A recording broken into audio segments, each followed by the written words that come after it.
My activism against high-stakes standardized testing began after I taught kindergarten in 2003 in Washington, D.C., and I was forced to make 5-year-olds practice bubbling in on the practice tests and erecting a barrier so that no one could see their work. And so though many of us see HSST, referred to as high-stakes standardized testing, as a problem for mainly high school children, I recognized then that it impacted the youngest children, and it continues to. And then I started studying the history of education in my doctoral program at Indiana University, and I began to understand how standardized testing was created to further promote the colonization project of the United States and proliferate racist ideas like eugenics. Then I became a teacher education person. I was preparing educators, and I saw once again how high-stakes standardized testing was used to force corporate education reforms onto the schools in the name of accountability, but actually really were just furthering privatization schemes. So I've been in this space for a minute, taking all of that I've learned and kind of using it in my advocacy around standardized testing, around the harms of neoliberal education. In 2019, I was participating in the Network for Public Education. They had a public education forum. We had, I think it was 7 or 8 Democratic presidential primary contestants. Like everyone who was running for president on the Democratic ticket attended this public education event. And I got to ask then candidate Biden, a question, and I framed it around standardized testing. So I just want to share this with you. There we go. Good afternoon. Hey. My name is Denisha Jones, and I'm the director of the Art of Teaching program at Sarah Lawrence College in New York. I've been there. Thanks. Great I'm school. also representing the Network for Public Education Action, defending the early years, the Badass Teachers Association, and the National Black Lives Matter at School Week of Action Steering Committee.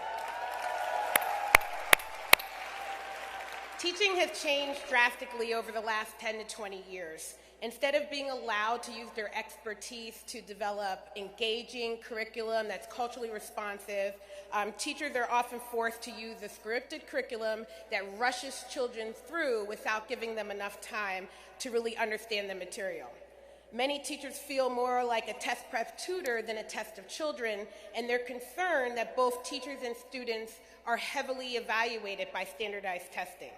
Beginning in kindergarten, young children are losing time for play and discovery and instead forced into developmentally inappropriate academic instruction in an effort to get them prepared for tests.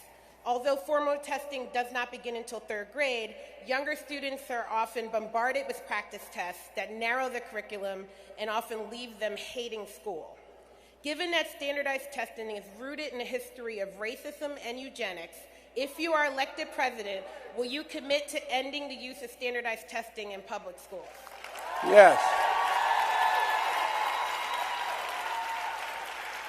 As one of my friends and black pastors, I spent a lot of time, Reverend Harry would say, "You're preaching to the choir, kid." Okay. All right, I'm gonna stop there because he actually just starts rambling.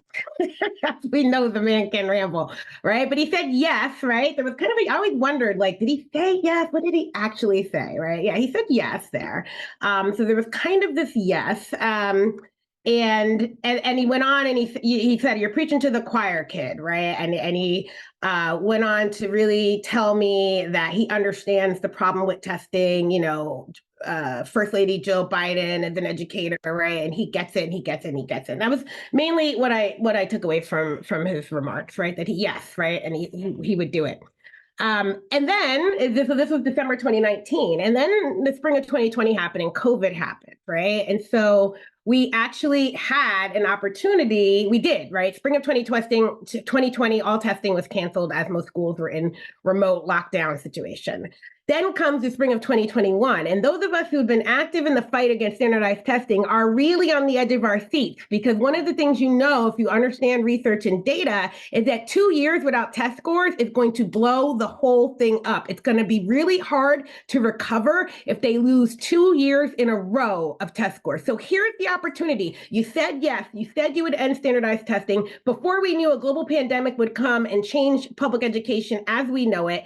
Here's the opportunity. And what do they do in 2021? The Department of Education does not cancel the test, and students are forced to go and take tests in the middle of a deadly global pandemic, right? So we even had this opportunity create itself where we could have gotten out of this testing if, as every Democratic president has said, well, I should say every Biden and Obama, because I remember Obama saying this clearly during a couple of his State of the Union addresses, right? That we need to stop teaching to the test, that we need to stop letting the test take over. If they truly believe that, here's your opportunity to actually do it. But that didn't happen, right? As we know. So why not, right? Because testing serves a lot more than just what people think it is, right? There's a lot of myths around testing and the reality. And so that's what I want to kind of talk about today, right? How the myths about standardized testing really mask the reality of what it's been used for in the past and how it's being used today. So I hear lots of these myths. You've probably heard them and many others, right? We need high-stakes standardized testing to address racial and socioeconomic achievement gaps. We hear this from a variety of civil rights groups, different folks advocating that this is what we need, right? How are we going to know that poor, Black, and brown children aren't doing well if we don't have standardized tests, right, to tell us that?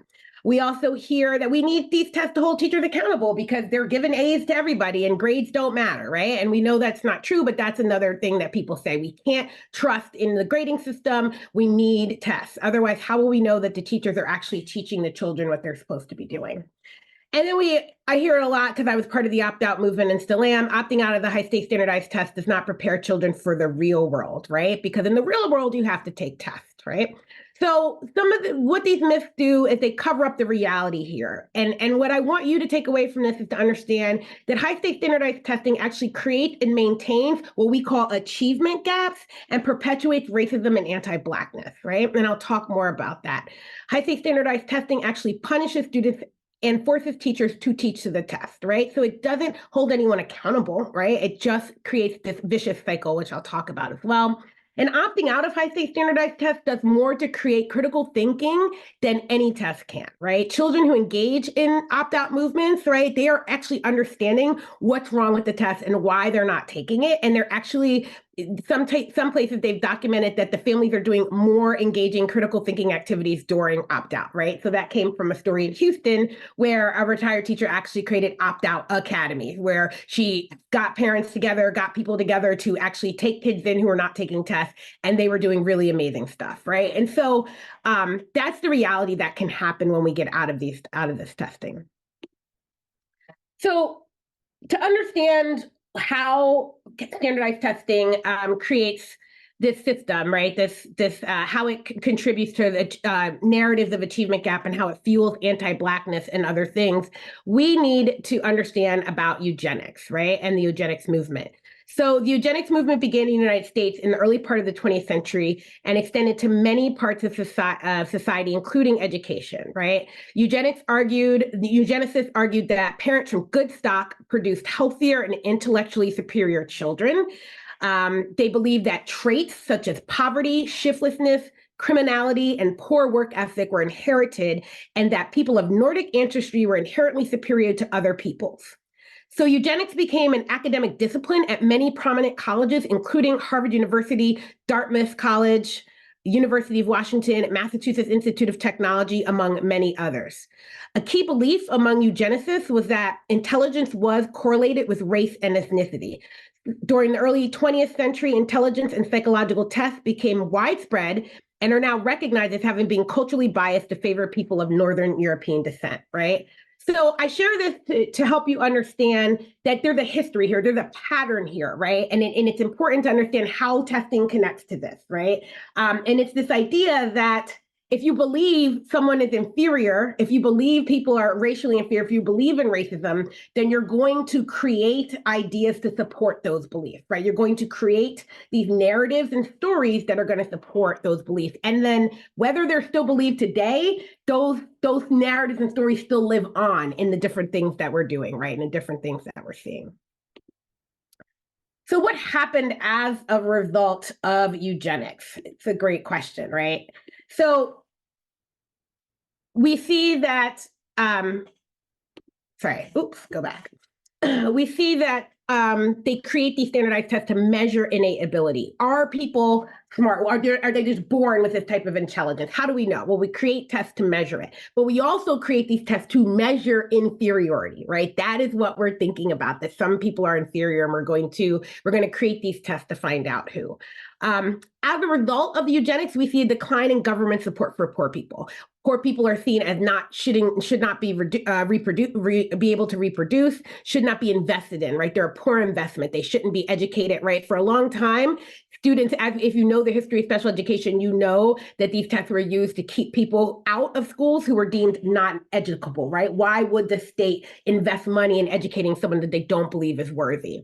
Restrictions on immigration. This was a big part of the testing, right? So there's been lots of research and studies done about how standardized testing were first used upon various immigrant groups who are not yet classified as white, right? So Jewish immigrants, Polish immigrants, German immigrants, right? They were using these standardized tests to separate them from what they believe was the good white race, right? There's a great book called The Chosen, and it talks about how the elite college, the three of the Ivy League colleges, Harvard, Yale, and Princeton, the lengths they went to keep Jewish students out, right? And they were using different types of tests that were actually used to make Jewish students score lower, right? And then when they couldn't use those, they used other things, right? So this is a long history of these tests, right?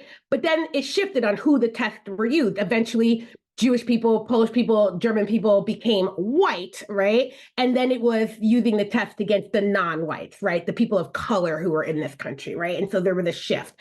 But they've always been used as part of immigration as well. And so people deemed feeble-minded because of these tests were segregated. There's a huge epidemic in the United States of mass sterilization of poor people and people of color. I include a link to this video that I don't have time to show you, but I hope that you will take a look at, that really explores this idea, right? That how people were mass sterilized because of eugenics, right? Because of the use of tests that said that they were feeble-minded, right? Incorrigible, not producing enough mental acuity to be able to be trusted in society, right? And so then we think about high-stakes standardized testing and how we got here, right? So the SAT tests and other IQ tests were used to prove eugenics, right? At the time Stanford-Binet tests were being created, there was still the belief that Black people were intellectually inferior and they needed a test to prove this, especially in places that were pushing for integration, like the military, right? They used the military to do the military used these tests to reinforce segregation, right? Why they were segregating officers, right? Because they were saying that only white officers were deemed intellectually superior, right? And then the high stakes testing that we have today are kind of based off these tests. Now, again, I have colleagues who work in educational measurement and achievement, and they're making these tests. And I don't believe that they are trying to make tests that prove any type of racial inferiority, but the history of assessment and measurement is steeped in that. And that's what people don't understand, right? Because along this eugenics movement pushed this idea called the bell curve, right? And so if you're familiar with it, it's the idea that that most things are dispersed over a curve, right? Where most of the 50% of the population are in the middle, right? And some are going to be at the far end superior, and some are going to be at the low end really inferior, right? So you think about the distribution of natural ability, if that's what they call the bell curve. And so that was a big part of eugenics, getting people to buy into this belief that intelligence is distributed among a bell curve. And so all the tests that are being made today still believe in this bell curve. So take, for example, what would happen, just imagine what would happen if your school, say you teach in a school in Massachusetts, and it is 90% African-American or Latinx, right?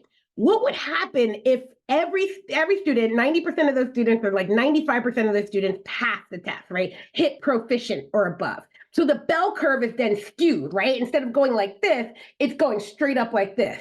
You would immediately be accused of cheating, or the test would be thrown out because there'd be a flaw, because you don't accept that the population isn't based on a bell curve, right? So this idea that we can actually raise the test scores of all children is a lie, right? It's not provable. It's not possible if you believe in the bell curve. And a lot of these tests assume that intelligence is just distributed in this natural way, right? So it's really, so they're asking you to do something that they don't even believe is possible. And if it actually happened, they would question that something was wrong with the test, that something was done, that there was cheating, that there was something wrong, because they expect a bell curve in every school district, right? So then the question comes, who's going to be where on where we predict students are already going to be? Who's going to be on the far end of success? Who's going to be in the middle of the pack? And who's going to be on the low end? And that's what standardized tests do. They don't determine whether you are intelligent or not. They determine where you're going to fall on this predetermined belief, right? That this is how intelligence is spread out. And so then schools are instructed to spend time and resources helping students pass these tests, right? And then the students and the teachers in the schools are punished depending on how the children do on a test that's kind of predetermined, right? That not everyone can do as well as we think they are. And so I argue, and you guys are probably familiar with this as educators, that the belief in tests creates this vicious cycle, right? And so the standards, the curriculum, and the pedagogy are all aligned to the test, right? The high stakes are added to ensure everyone takes the test seriously. When I went to school, I remember asking my teacher on standardized test days. We were in New Jersey, and it was called CAT, right? CAT something test. And I would be like, "Is this graded? Like, what's the?" She was like, "Just do your best," right? There was no pressure back then in the late '80s, early '90s around these tests that I remember. So I was like, okay, I just did whatever. I didn't really worry about it. It wasn't something I had to study for. It didn't seem like it was a big deal. They just made everyone take them. Well, they got hip to that and decided, well, people aren't taking these seriously, so we're going to attach these high stakes, right? We're going to say that you can't be promoted to the next grade, or you're going to be denied a diploma, or your school's going to be sanctioned, or your teacher's going to be labeled, right? Something's going to happen to make you take these tests seriously. And then we see the cycle goes on. The schools are evaluated, labeled as failing, threatened with potential closure or a charter takeover. And then these narratives come out, these racist narratives, right, of this achievement gap based on a test where we already determined that not everybody was going to be able to do well, right? We're now creating things that there's a gap, right? And then we are engaging in neoliberal reforms, including privatization and other things to address this actual gap, right? And I use quotes because I believe the achievement gap is a myth, and I'm going to talk about that more. Sorry, I just see that there is a question. Doesn't the bell curve just shift if everyone's scores improve? Thank you. It could, but if not, it's everyone, right? Think about it. If the bell curve is saying that scores are distributed this way, that there will always be a percentage of scores on each end of the curve. If everyone, 90 to 100%, which is often the goal, does well, then it skews upward. It's not a bell. It's completely upward, right? And those results don't align with what people believe about testing, right? And so what I've learned from my friends who are psychometricians and build tests, that any test that doesn't display a bell curve is suspect, right? And they would question the test that it was designed poorly, that it wasn't working out. It doesn't, it wouldn't shift because it would show this straight up line, right? That everybody did well, and that's not believed. Now, I'm not a psychometrician. I do have a doctorate in curriculum instruction, but I don't study quantitative testing. But this is what I've been informed by other colleagues of mine and friends when I ask them these questions about assessments. And so I hope that answers it, but I can definitely share more resources if needed. Yeah, someone said the testing wasn't a big deal in the 70s, right? But now it is, right? And so this vicious cycle is important, but there's more, right? I think there's more that people are missing about the dangers of these tests that's beyond just this vicious cycle, right? So Ibram Kennedy, if you're familiar with him, Ibram X. Kennedy, he's a scholar, historian. I think he's in Boston now, I'm not sure. He wrote a book called Stamped from the Beginning, and it's like he traces the history of the definitive of racism in the world.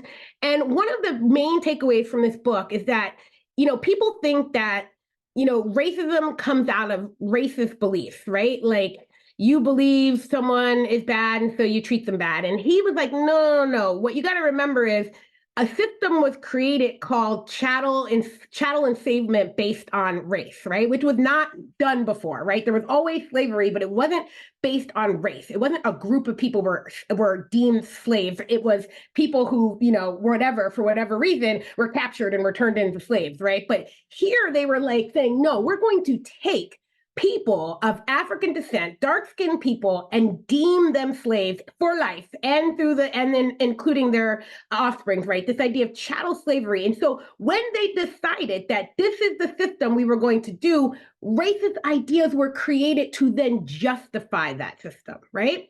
So if you have this system of racism, of enslaving people for life, right, based on skin color, you start creating ideas that then justify that. Well, I argue, and he does too, in this article that I'm sharing, that I'm quoting him from, that the achievement gap is a racist idea used to justify racism, right? We create this idea that there's this gap, right? And so he says to believe in the existence of any sort of racial hierarchy is actually to believe in a racist idea. The achievement gap between the races, with whites and Asians at the top and blacks and Latinos at the bottom, is a racial hierarchy. And this popular racial hierarchy has been constructed by our religious faith in standardized testing, right? So you already believe this, right? You believe that you believe in racism, you believe in racial inferiority and racial superiority. So then you have this test that you've created to then justify your beliefs, right? And so I think that's important. He also says our faith in standardized testing causes us to believe that the racial gap in test scores means something is wrong with Black test takers and not the test, right? The tests that were designed to prove a belief in eugenics, to prove racial inferiority. He also says in the same article, which I'll have linked in the slides when I share them in the resources, at 100 years young this year, standardized tests have come to literally embody the American doors of opportunity, admitting and barring people from the highest ranked schools, colleges, graduate schools, professions, and jobs. Right. And so we see them everywhere, right? We've all taken them, right? I have a PhD, I have a law degree, I've taken lots of standardized tests, right? And continue to, right? And my children are in New York State public schools, and they have Regents exams, right? And so we continue to see how everywhere, teachers, I've been fighting against praxis and other licensure exams as a teacher educator, because I also see them as problematic, right? Because they bar teachers from entering the profession they don't actually mean that those teachers are not bad teachers, right? To me, the teachers that I've worked with, right? So we see how important this is and how it continues to show up in our schools, right? Which is very problematic. And so he has this quote about how standardized tests have become the most effective racist weapon ever devised to objectively degrade Black minds and legally exclude their bodies, right? But we have those defenders, right? Civil rights leaders are out here defending standardized tests, right? And they rely on testing and their well-meaning lobbying and their efforts again for accountability and resources, right? So we have this idea where even teachers, I've had teachers tell me, I need these tests. How am I going to know if my students are learning if I don't have the test? I mean, that's a whole nother conversation and a whole nother workshop, because if you only believe that you can only assess learning through standardized tests, like that's a whole nother conversation, right? But I can assure you that I don't give standardized tests. I've been teaching for 25 years. I don't give standardized tests to my students. I don't really give tests pretty much, but I can tell which students are learning the materials and which students are not, right? And I can tell after 3 years of working with students which ones are ready to enter classrooms and which ones are not, right? Without the use of standardized tests. And so we have to be aware of like where this is all coming from. So when we respond to people, because I still have parents asking me, what do you mean your kids are opting out when they were able to opt out in 8th grade? They're asking me, right, people, well, what do you mean? What are we supposed to do without the test? So it's important that we have this information to kind of share with them. So again, and he poses these questions in the article, and I'll just share them here. But this what if, right? Making us rethink our belief in standardized testing, right? What if all along our well-meaning efforts at closing the achievement gap has been opening the door to racist ideas, right? And so using this language of gaps, right? Whether it's a 30 million word gap, which is again has been discredited by scholars, right? Or the achievement gap. The only gap that I'll talk about is the opportunity gap, right? Because we know that the way schools are structured, there are opportunities being denied to students based on their race, their gender, their class, their religion, their background, right? And so it's important that we kind of expose this language, right? What if the intellect of a poor, low testing Black child in a poor school is different and not inferior to the intellect of a rich, high testing white child in a white school? I remember reading about this. There's a test, I think it's called the acronym spells bitch, right? The bitch test, but it was like a Black intellectual Test, I'm sorry, I can't remember. If anyone knows it and you can drop in the chat, I can't remember what it all stands for, right? But it's a test about Black cultural knowledge. And guess what? Black children do really well on that test, and white children do not because they don't have white cultural and Black cultural knowledge, right? And so again, we think about the test proving anything, but it doesn't, right? Because if you don't have the frame of reference for it, then you're not going to do well. It doesn't mean you're not intellectually smart, you're not capable, right? But it isn't, but it's used that way, and it's often used to harm students as well. What if our educational system focused on opening minds instead of filling minds and testing how full they are? You know, one of the things that I really found interesting that I read about 10 years ago is how the shift in society information with technology has changed so much that we can no longer predict what knowledge will be needed in the future. So for a while, they felt like they could predict what knowledge was needed in the future, right? They kind of have an idea of like, this is the work we're going, these are the economies that are growing, these are the skills that we're going to need. But the influx of technology has changed all of that, right? Because now we walk around with computers in our pocket, information is growing, we have AI, and this article was written before AI, right? But we have AI, we have all these things happening. It's just not possible to know what children 20, 30, 40, 50 years are going to need to know because they no longer need to memorize knowledge like we did before, right? If you imagine, right, you needed to know things because you couldn't look them up, right? You could not look up things the way we can now. But yet our school system hasn't changed. We're continuing to teach children as if memorizing information is what they need to know how to do instead of how to critically analyze all the information that's out there that's being pumped to them, right? How can they really discern fake news? How can they really discern right-wing arguments versus other arguments, right? How can they really be critical about why someone might be telling them to do something as opposed to do something else, right? How people are promoting and marketing without them even knowing it, right? There are lots of skills that children need to be learning, but they don't come from standardized tests. Even the most well-designed test, right?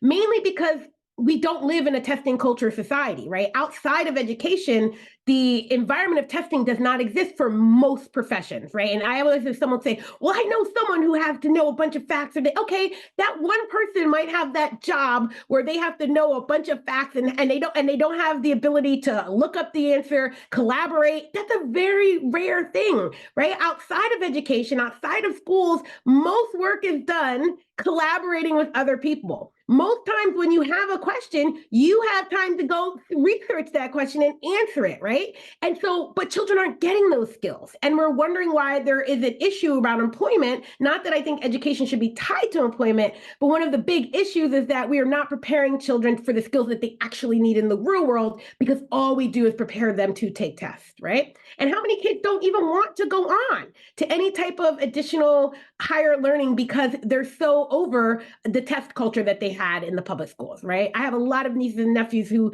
didn't want to go to college because they thought it was going to be more K through 12. And some are, right? But some aren't. And they didn't know and they weren't prepared for that. And so I think it's important that we think about these what ifs and other things as well, too. Black intelligent test of cultural homogeneity. Thank you, Ricardo. That bitch test. Yes. Saresta always mentioned that test to me, and I read about it and I couldn't remember the name of it. So thank you for sharing. There is a long question there. I don't know if there's a question or a comment, but I can't read it all. So I will definitely come back to it. All right. So what are the effects of standardized testing now, and how should we be thinking about it, right? So one of the things I think it's important to think about how the testing reinforces the racism that we see in society today, right? Maintaining white supremacy, right? Because it's a way to sort students out, right? Call students out who we don't think belong. Think about gifted and talented tracks. Think about all of the ways that we track and separate students, right? It dictates what pathways available, who's going into college prep programs or who's going into career and vocational. And not that there's anything wrong with career and vocational choices, right? My brother is a highly skilled HVAC, has a great life, makes great money. But again, should we be letting tests, culturally biased, standardized tests, determine which children are pushed into vocational track and which children are pushed into college tracks, right? It elevates the white privilege, right? Students not successful on tests do not have the same opportunities. Are you really competing against the best of the best? Are you competing against students who are able to game a testing system that really reinforces, right, advantaged people to begin with, right? And you know, I gave a talk one time on the Kojo Namdi show on NPR, and it was a guest host, and she said we were talking about standard testing. Her first words were like, "I did well on the test. Why would I want to get rid of them?" And that's what we need to remember. The tests are often backed up, and people, the proponents of tests are people who do well, people who use them to their advantage, people who want to say, I am better than you and I have this test to prove it, people who want to compete in highly competitive environments, right? Like Ivy League schools and even New York City public schools, right? We have lots of parents advocating for testing for gifted because they want to, what I call opportunity hoarding, right? They want to hoard opportunities for themselves, for them and their families. And so they want something that separates them. And testing does that, right? And we have to call that out, right? I don't want a system where students are defined by testing and some are ranked as winners and some are ranked as losers, right? Is that the kind of system that we're building?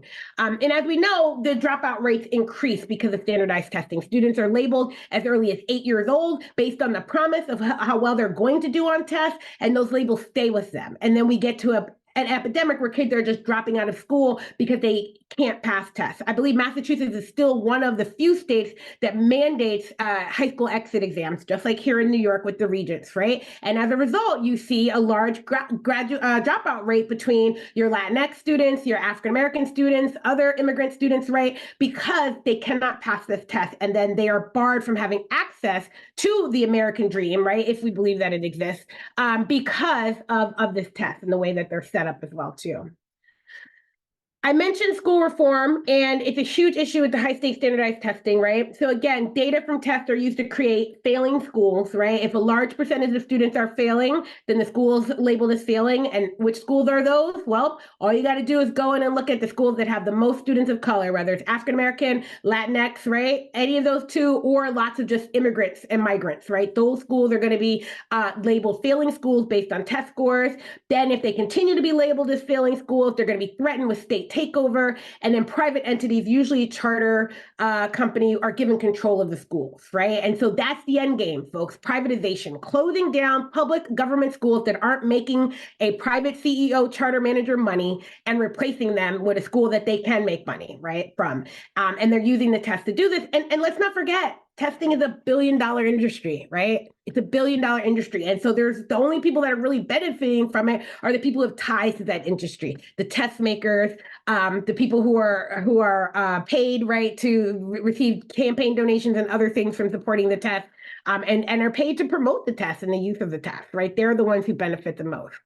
And so as I argue that high-stakes standardized testing is a form of racial injustice because it fuels anti-Blackness, right? Which is this belief that it's more than just racism, right? But it's also this belief in Black inferiority and Black people not being able to live the same type of lives as other people, right? Really fueled that in the testing movement. We imply that Black students aren't able to be successful, right? And imply something is wrong with Black parents, Black families, and Black culture, right? This pathology is done through this use of high-stakes standardized testing, and everyone is to blame, right? And I see Black teachers blaming Black families, right? I just saw a video recently of a Black male teacher saying, oh, if your child can't read, but they got Jordans on and it's the same vicious cycle nonsense, right? Where Black educators are pitting against Black family members, right? And yes, illiteracy is a problem. I'm not discounting that, but the idea that because my kid's a struggling learner, they can't wear nice sneakers is white supremacist bullshit, right? We need to call that out and that kind of thinking and not pander to that. And I see that happening. And when you ask people, well, why are you saying that? Well, look at the test scores, they tell me. Look at the test scores, right? And so we keep seeing this play out in many different ways.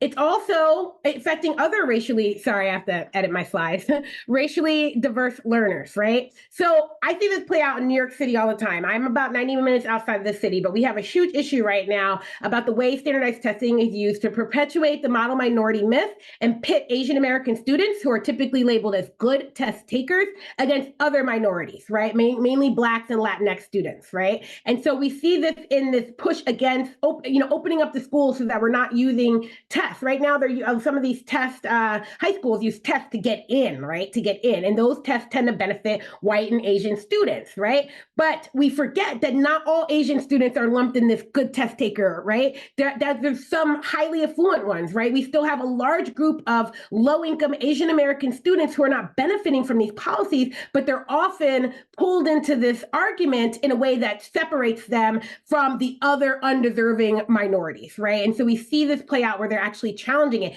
The challenges to affirmative action were also often led by white and Asian students who are challenging those policies, right? And so this is one way that we see this racist nature of high stakes testing using to divide minority groups instead of to align, right? We can open up more seats for all children and all learners in all schools if we didn't use testing as a barrier, right? Instead of saying, well, we do well in the test, we want to maintain this inequality because it benefits us. What happens when it doesn't benefit you, right? What happens when the test changes? Emerging bilinguals who I mentioned are denied diplomas because they cannot pass a test that is linguistically biased. You know, my children are from Colombia. They've been here for about a year. I worry every day that they are not going to pass the Regents exams and not get a high school diploma. And I'm fine with getting them to a GED. I'm not okay with them not participating in a graduation ceremony after spending 2 or 3 years in high school because of a standardized test, right?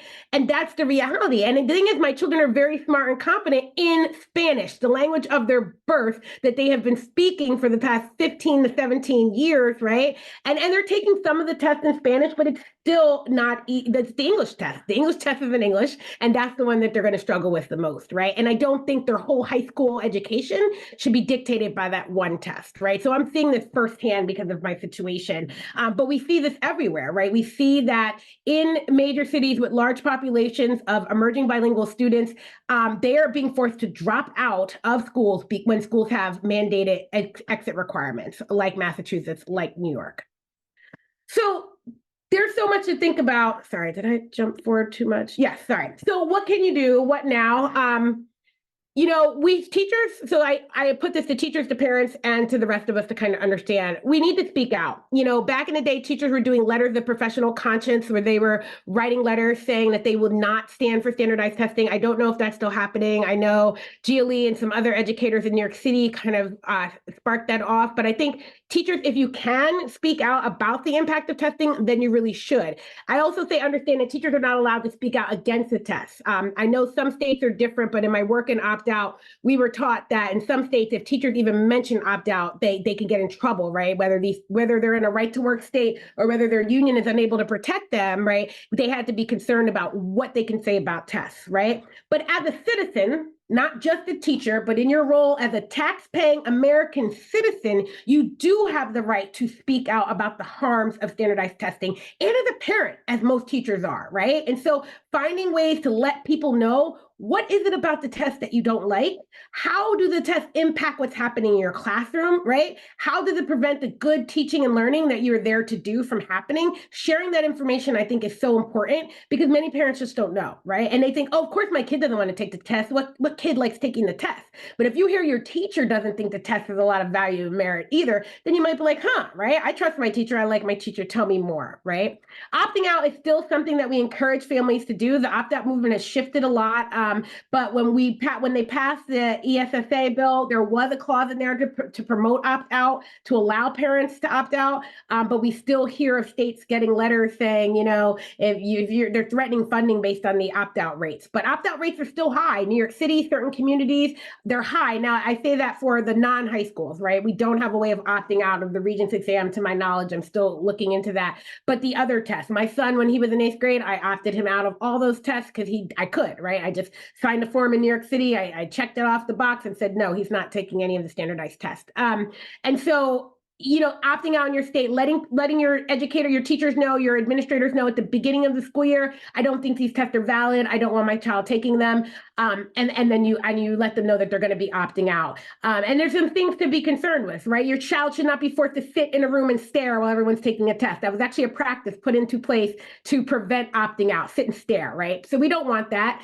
They should be able to go into another space. They should be able to read, do something else while the tests are happening. And a lot of people used to ask me, well, what's the point of the opt-out movement, right? And I said, well, ideally, it would make the whole dominoes fall, right? If imagine for one that an entire elementary school, all of the third graders opt out of the test that year. So say September comes around, first week of school, every parent in the third grade sends in a letter saying, my kid is not taking any standardized tests this year. I don't know about you, but I imagine that you're not doing a lot of test prep that year if no one is taking a standardized test, right? And so down goes that domino. And then we keep doing it. So the idea was that if more and more people opted out and we got a critical mass of opt-outs, it would change our focus always being on testing, because if no one's taking the test, you don't have to teach to the test, right? So we still need to think about opting out as a goal, right? And it's something that we can do, something, the power that parents, that students have, right, to do as well too. But then understand that teachers sometimes are limited, and we want to support them so that they can be vocal about the testing but not lose their jobs, right? Because it doesn't help anyone for teachers to get fired, although some have refused to give them the test and refuse to be part of it.